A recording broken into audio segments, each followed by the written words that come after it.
back-to-back winning weeks. Listen, I could keep all the money, but I'm like Robin Hood. I like to give you some of the money, too. That's just the way I roll. I'm a giver, not a taker. Here's this week's Blazing 5.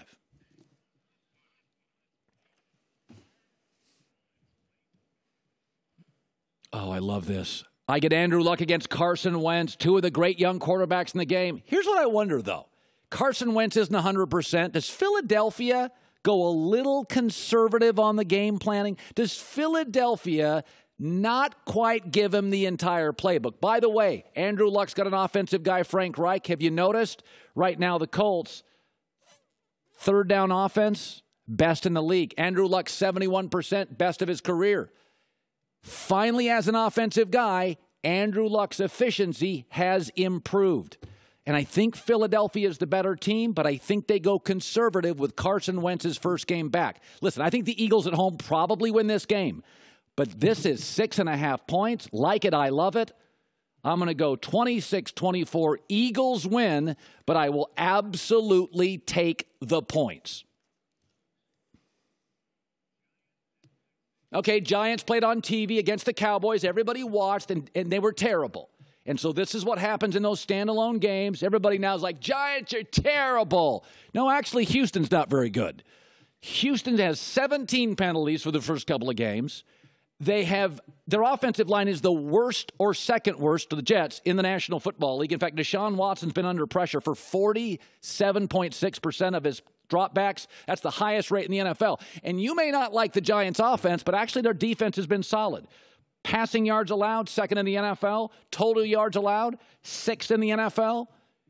I get 6 points. Giants are desperate. Historically, Giants start slow. I got New York. I'll take the points. I have them winning outright. 23-20. Big Blue. I think I get the better team. I'm going to take Cincinnati in the points +3. You know what bothers me this year about Carolina? I love their front seven defensively. But their opponents have scored a touchdown in all 5 of their red zone visits. That's counterintuitive to me because I like Carolina's defense. But their defense has not been very good this year in certain red zone spots. The other thing is the Bengals going back to last year on a 4-game winning streak, and it's been their offense. Andy Dalton's passer rating in those 4 games has been over 105. I'm going to take Cincinnati to go on the road. Not an easy one. I think it's very competitive. I'll take the points, 27-24 outright winner. I pick an upset every week. I'm going to go Washington +3. I'm going to pick them to win the game. Again, we're talking about a Green Bay team at home that's like a play or two away from being an 0-2 against Mitch Trubisky and Kirk Cousins. Now they go on the road against veteran Alex Smith, who doesn't make a lot of mistakes here. I just don't buy into Green Bay. They have no running game. I saw them last year without Aaron Rodgers. They were the Cleveland Browns. And by the Redskins have the #1 total defense and passing defense right now in the NFL. Points allowed second, yards allowed first, passing yards allowed first. It's my upset of the week. Washington wins outright at home. Alex Smith, 30-28. Strongest play of the week. Again, you watch Seattle on Monday Night Football.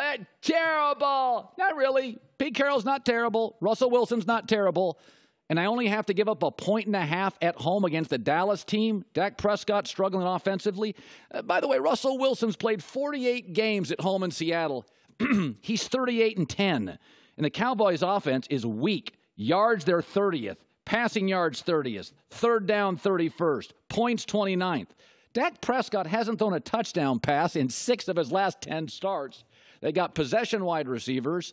Offensive line's not as good. And Ezekiel Elliott's even struggling to find yards. We're overly critiquing Seattle because, gosh, Khalil Mack and that Bears defense engulfs one of the league's weakest offensive lines. Seattle's going to win this game. And I think they're going to win it comfortably, 28-17. That's my Blazing 5. Hi, everybody. Thanks for watching. Subscribe here to get the latest from the show. Also, be sure to check out more of the best clips from The Herd or go watch a few segments from other shows on FS1.